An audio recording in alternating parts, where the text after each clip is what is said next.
Bagi mahasiswa yang menandatangani, mereka diizinkan pulang ke Indonesia. Bila tidak mau pulang ke Indonesia, paspornya tidak dikembalikan alias dicabut juga. Saudara, buku ini adalah sebuah saksi sejarah, kisah dari eksil yang diasingkan di negeri orang lain. Bagaimana hingga saat ini pemerintah melalui Presiden Joko Widodo sudah menyesalkan kejadian pada tahun 1965 yang menimpa para eksil dengan mengatakan itu adalah pelanggaran HAM berat. Namun hingga saat ini para eksil masih terus bersuara. Lantas benarkah pemerintah sampai saat ini belum serius menangani para eksil atau kejadian yang menimpa para eksil ini? Dan juga apakah betul para eksil ini masih belum diberikan hak-hak yang sesuai dengan permintaan mereka? Saudara, saksikan liputannya di program Berkas Kompas episode kali ini.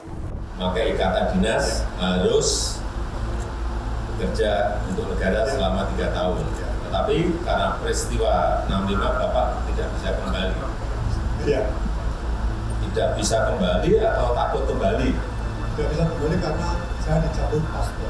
Saya tidak berusaha kritik Polri bahwa harus menutup sembilan langsung dari saya terima dan akhirnya dalam seminggu sesudahnya saya menerima surat pemberitahuan bahwa paspor saya sudah tutup dan saya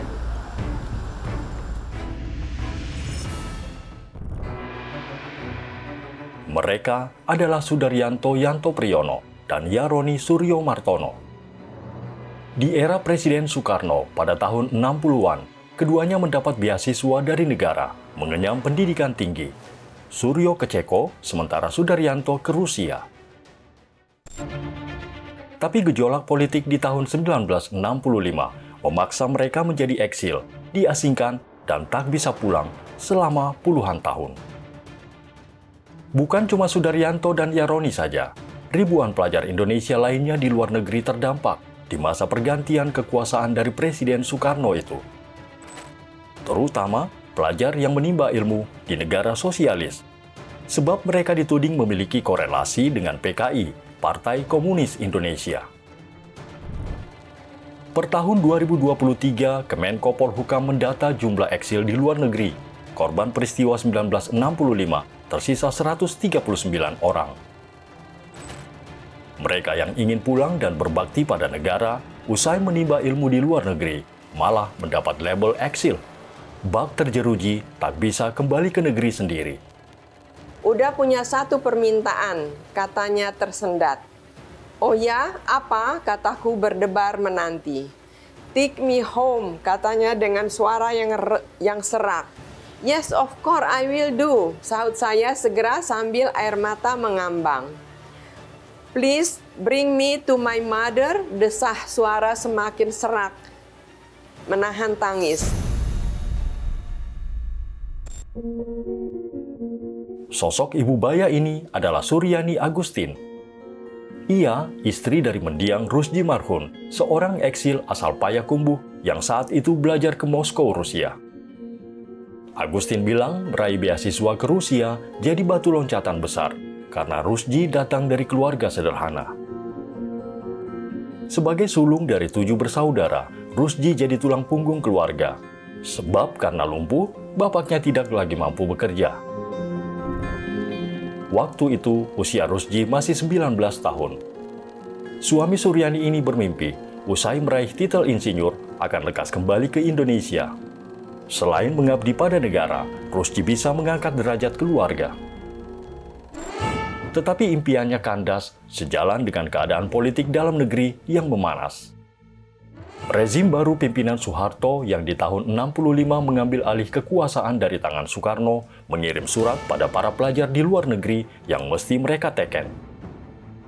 Isi suratnya, Soekarno mendalangi kudeta yang terjadi di Indonesia. Para pelajar diminta mengutuk Presiden pertama Republik Indonesia itu. Rusdi tentu enggan membubuhkan tanda tangannya.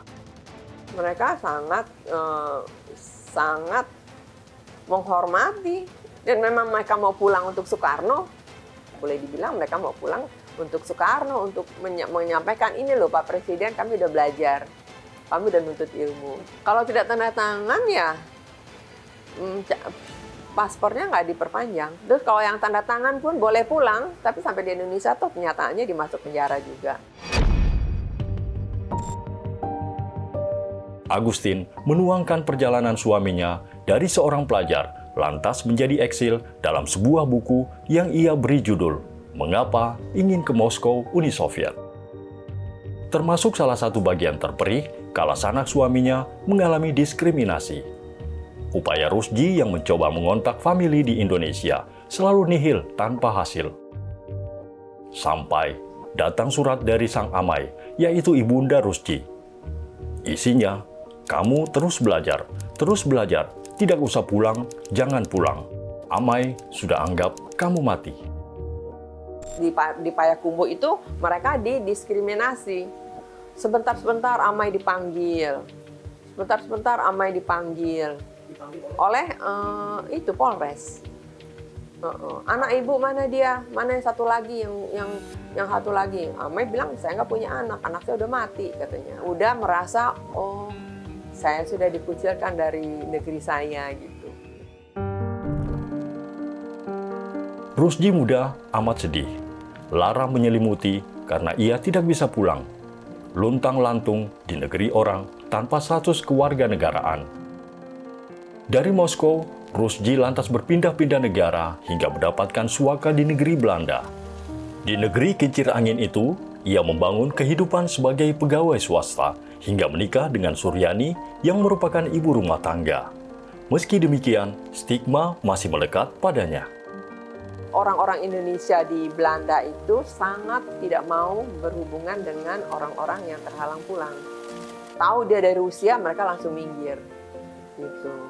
Dan jadi kalau punya ngobrol-ngobrol gitu, terus mereka tahu dari Rusia, mereka langsung minggir, langsung menghindar gitu. Karena memang sepertinya sudah ada peringatan dari kedutaan mengenai orang-orang ini. Gitu. Nggak mau berurusan. Bicara pun nggak mau. Rusdi baru bisa pulang kampung ke Indonesia pada tahun 1999 setelah pemerintah Orde Baru tumbang. Masih menyandang status kewarganegaraan Belanda, Rusdi menghembuskan nafas terakhir di tanah kelahirannya di Jakarta pada tahun 2019. Kekecewaan terbesarnya tidak bisa mengaplikasikan ilmu yang didapat untuk tanah air yang tak pernah pergi meninggalkan hatinya. Yang diungkapkan itu, saya harus membayar kembali utang negeri saya. Saya dulu disuruh ke sini untuk menjadi dosen di ITB. Saya harus mendidik mahasiswa-mahasiswa untuk jadi ahli teknologi, menguasai masakan sekrup aja kita ngimpor dari Cina atau dari negara lain. Memang nggak ada orang insinyur di Indonesia.